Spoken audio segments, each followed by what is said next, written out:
আসসালামু আলাইকুম ওয়ারহমাতুল্লাহি ওয়াবারাকাতুহু। প্রিয় দর্শকবিন্দু, বাড়িতে বা নিজের পরিবারে বা নিজের ফ্যামিলিতে দরিদ্রতা আসে 7 জিনিসের কারণে।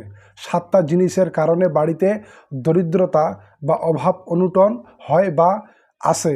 এই 7টি জিনিস বা এই 7টি বদ অভ্যাস যদি আপনার মধ্যে থেকে থাকে তাহলে দূর করার চেষ্টা করবেন, না হলে বাড়িতে আপনি শান্তিতে থাকতে পারবেন না।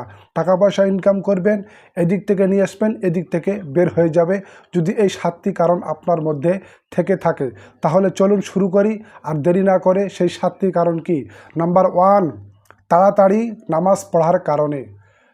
আপনি নামাজ পড়ছেন ঠিক আছে, কিন্তু তাড়াহুড়া করে তাড়াতাড়ি অতি শীঘ্রই একবার ফাটাফাট নামাজ পড়ছেন, মানে রুকু সেজদা তসবি সূরা কেরাত ভালোভাবে একবার সুন্দরভাবে স্পষ্টভাবে পড়তে হবে, শুদ্ধভাবে পড়তে হবে।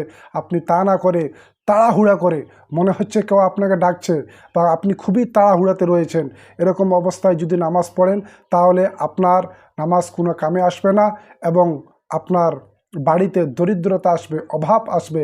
কারণ আপনি হলেন 1 নম্বর পাক্কা চোর, নামাজ চোর। তা আপনি যদি চুরি করেন তো আপনার বাড়িতে হাঁড়িতে বরকত হবে কেমন করে? তো তাড়াহুড়া করে নামাজ পড়বেন না। আল্লাহর ওলিরা কত সুন্দরভাবে নামাজ পড়তেন, সুবহান আল্লাহ। এক বুজরুগ নামাজ পড়ছিলেন চাদর উড়ে বা পরে বা চাদর পরিধান করে নামাজ পড়ছিলেন। তো উনি এমনভাবে নামাজ পড়ছিলেন, সুবহান আল্লাহ। এবার নামাজের মধ্যে দাঁড় হয়ে গেলে নামাজ পড়ছেন, চলছে নামাজ, আর একটা চোর এসে ওই চাদরটা দেখে চুরি করে নিয়ে পালাচ্ছিল। যখন চোর চাদর নিয়ে পালায় তখন গ্রামের লোক চিনতে পারলেন যে আরে, এটা তো অমুক ব্যক্তির চাদর। আমি যদি এই টুপিটা সবসময় পরি, আমি এই টুপিটা যদি কাহারও মাথায় থাকে বা কেউ যদি নিয়ে যায় তো লোক অবশ্যই বুঝতে পারবে যে এটা মৌলানা সাহেবের টুপি, এর মাথায় আসলে কেমন করে। তো ওই চাদর যখন চুরি করে নিয়ে যায় তখন এলাকাবাসী দেখে বলে, আরে এটা তো অমুক বুজরুগ বা অমুক আল্লাহর ওলির চাদর, এ নিয়ে যাচ্ছে কেমন করে। তাকে ধরলো, ধরার পরে বলে যাও চাদরটা দিয়ে আসো।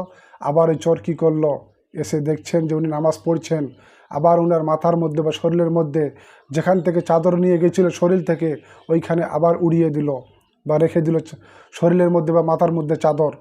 এইবার যখন ওই চোর চলে গেল, নামাজ যখন সমাপ্ত হয়ে গেল, তখন গ্রামের লোকেরা জিজ্ঞাসা করলেন যে হুজুর, আপনি নামাজ পড়ছিলেন আর আপনার মাথা থেকে চোর এসে চাদর চুরি করে নিয়ে গেল, আমরা ধরলাম, আবার চোর এসে আপনার মাথায় চাদর রেখে দিল। তা আল্লাহর ওলি বলেন, আল্লাহু আকবার, আমি কিছুই বলতে পারবো না, আমি কিছুই জানি না যে চোর কখন এসে চাদর নিয়ে গেছে আবার কখন ফেরত দিয়ে গেল, রেখে গেল, আমি কিছুই বলতে পারবো না। তো সুবহান আল্লাহ, আল্লাহর ওলিরা কত সুন্দরভাবে, কত সময় ধরে, কত সুন্দরভাবে খুশু ও খুজুর সাথে, এত্তেমিনান চেন সুকুনের সাথে মোহাব্বতে নামাজ পড়ছিলেন। তো সেইভাবে আমাদেরকে নামাজ পড়তে হবে। তো এক কথায় তাড়াহুড়া করে নামাজ পড়লে চলবে না। 2 নম্বর, দাঁড়িয়ে পেশাব করার কারণে। অনেক দেখবেন মুসলমান যে একবার কুত্তার মতো, কুকুরের মতো দাঁড়িয়ে দাঁড়িয়ে পেশাব করে, শরীয়তের মধ্যে একেবারে নিষেধ। আর আপনি যদি দাঁড়িয়ে পেশাব করেন তো আপনার বাড়িতে দরিদ্রতা আসবে, অভাব আসবে, অনটন আসবে। 3 নম্বর, পেশাবের জায়গায় অজু করার কারণে। আপনি যেখানে পেশাব করছেন, অনেক বাড়িতে, অনেক ফ্যামিলিতে দেখবেন যে যেখানে পেশাব করে ওখানে পানির লোটা নিয়ে গিয়ে ফাটাফাট অজু করে নিল। তো না, পেশাবের জায়গাতে অজু করবেন না বা অজুর পানি ফেলবেন না। 4 নম্বর, দাঁড়িয়ে পানি পান করার কারণে। দাঁড়িয়ে পানি পান করার কারণে শরীয়ত বলছে বসে পানি পান করো, তো বসে পানি পান করতে হবে।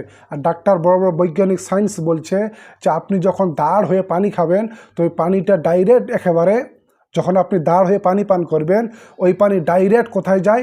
কিডনির মধ্যে গিয়ে ধাক্কা লাগে, এতে কিডনির ক্ষতি হতে পারে, বা ক্ষতি হতে পারে না, ক্ষতি হয়। এখন বলবেন আমি খেয়ে নিলাম গট গট করে, কোনো ক্ষতি হলো না। আপনি বলেন যে মৌলানা সাহেব আমি তো পানি পান করলাম, কই ক্ষতি হলো?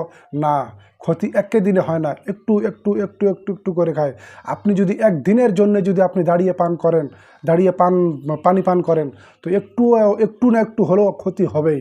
তো একটু একটু করতে করতে করতে করতে করতে একদিন শেষ বয়সে ওটা রোগ দেখা দিবে, বড় ধরনের রোগ দেখা দিবে যে আপনার কিডনি নষ্ট হয়ে গেছে। তাই দাঁড়িয়ে পানি পান করবেন না। আর দাঁড়িয়ে যদি পানি পান করেন তো আপনার বাড়িতে দরিদ্রতা আসবে। 5 নম্বর, ফু দিয়ে বাতি নিভানোর কারণে। ফু দিয়ে, অনেক লোক দেখবেন চেরাগ জ্বলছে, ফু দিয়ে দিল, ফু দিয়ে বাতি নিভানো। তো ফু দিয়ে বাতি নিভাবেন না, হাত দিয়ে এরকম করে দিয়ে দিবেন, বন্ধ হয়ে যাবে। 6 নাম্বার, দাঁত দিয়ে নখ কাটার কারণে, দাঁত দিয়ে নখ কাটার কারণে বাড়িতে দরিদ্রতা অভাব আসে। দাঁত দিয়ে নখ কাটবেন না। অনেক লোককে দেখতে পাওয়া যায় যে বসে থাকতে থাকতে এরকম করে দাঁত দিয়ে নখ কাটে, কিন্তু না, দাঁত দিয়ে নখ কাটবেন না। ব্লেড দিয়ে বা নখ কাটা মেশিন উঠেছে, তা দিয়ে নখ কাটবেন। আর দাঁত দিয়ে যদি নখ কাটেন তাহলে বাড়িতে দরিদ্রতা বা অভাব আসতে পারে। 7 নাম্বার, পরিধায় বস্ত্র দ্বারা মুখ সাফ করা। আপনি যে কাপড় ব্যবহার করছেন সেই কাপড় দিয়ে যদি আপনি মুখ মুছেন তাহলে বাড়িতে দরিদ্রতা আসবে, অভাব আসবে। পরিধানের কাপড়, অর্থাৎ আমার এই পাঞ্জাবিটা আমি খুলে রেখে দিলাম, এবার কি করলাম, খাওয়া দাওয়া করে ফাটাফাট করে গামছায় না মুছে বা খাওয়ার পরে যে কাপড় দিয়ে মুছে সেটা দিয়ে না মুছে কি করি, এই পাঞ্জাবি রাখা রয়েছে, পাঞ্জাবি দিয়ে মুখ মুছে নিলাম। বা লুঙ্গি রয়েছে, লুঙ্গি বা তহবন দিয়ে কী করলাম, মুখটা মুছে নিলাম। তো এই কাজ করবেন না, গামছা দিয়ে মুখ মুছবেন। অর্থাৎ যে কাপড় আপনি ব্যবহার করছেন সেই কাপড় দিয়ে, নিজের শরীরে যে কাপড় ব্যবহার করছেন সেই কাপড় দিয়ে মুখ মুছবেন না। তাহলে এই 7টি কারণ যদি আপনার মধ্যে থেকে থাকে তাহলে দূর করার চেষ্টা করবেন। সেই 7টি কারণ কি, আবার রিপিট করছি। 1 নাম্বার, তাড়াতাড়ি নামাজ পড়ার কারণে, তাড়াতাড়ি নামাজ পড়বেন না। 2 নাম্বার, দাঁড়িয়ে পেশাব করার কারণে, দাঁড়িয়ে পেশাব করবেন না, পেশাব বসে করবেন। 3 নাম্বার, পেশাবের জায়গায় অজু করার কারণে, পেশাবের জায়গায় অজু করবেন না। 4 নাম্বার, দাঁড়িয়ে পানি পান করার কারণে, দাঁড়িয়ে পানি পান করবেন না, বসে পানি পান করবেন। 5 নাম্বার, ফু দিয়ে বাতি নিভানোর কারণে, ফু দিয়ে বাতি নিভাবেন না, হাত দিয়ে নিভিয়ে দিবেন। 6 নাম্বার, দাঁত দিয়ে নখ কাটার কারণে, দাঁত দিয়ে নখ কাটবেন না, মেশিন দিয়ে নখ কাটবেন। 7 নাম্বার, পরিধায় বস্ত্র দ্বারা মুখ সাফ করা। যে কাপড়া আপনি নিজের শরীরে ব্যবহার করছেন সেই কাপড়া দিয়ে মুখ মুছবেন না। আসসালামু আলাইকুম ওয়া রাহমাতুল্লাহ।